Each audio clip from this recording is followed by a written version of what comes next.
Een hele goede avond.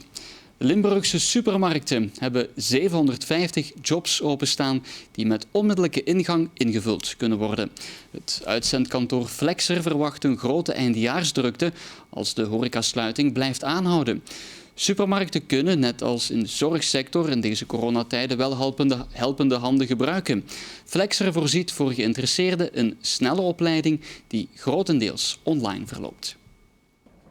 De Carrefour Market in Houthalen Centrum. Er is veel activiteit, ook al is de supermarkt op maandag voormiddag dicht. Medewerkers zijn bezig met het aanvullen van de rekken.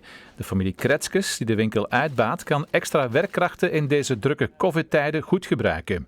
Wij zijn eigenlijk al op zoek naar veel mensen. Sinds vorig jaar is de nood al groot en sinds de corona is de nood van mensen eigenlijk alleen maar groter geworden. We zijn op zoek naar mensen die lange termijn bij ons willen blijven komen werken. Kwalitatieve mensen die zich willen inzetten. We zoeken voor de Limburgse supermarkten een 750-tal winkelmedewerkers. Waarom zoveel? Enerzijds gaan we richting eindejaar en gaan we een hele drukke eindejaarsperiode tegemoet. De tweede reden is dat we toch ook wel willen anticiperen. Het zou kunnen dat we toch nog een aantal vaste mensen gaan kwijtgeraken door quarantaine, door ziekte. En ook die mensen die moeten vervangen worden. Niet alleen de zorg komt helpende handen tekort, ook de supermarkten zijn een cruciale sector die broodnodig is, want de winkels moeten open blijven om de voedselketen te garanderen. En toch schrikt de job in een supermarkt vaak uit angst voor besmettingen veel mensen af. Uitzendbedrijf Flexer voorziet een gratis spoedcursus. Vele mensen willen vandaag ook niet komen werken omdat ze zijn te bang. Ze blijven liever thuis om in plaats van een job te zoeken.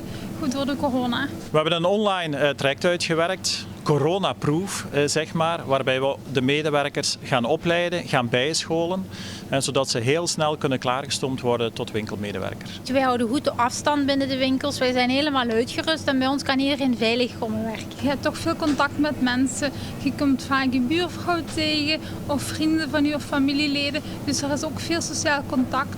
Het is een warme oproep aan iedereen die thuis zit, ook aan studenten, om zich in te zetten en snel laten om te scholen tot winkelmedewerker.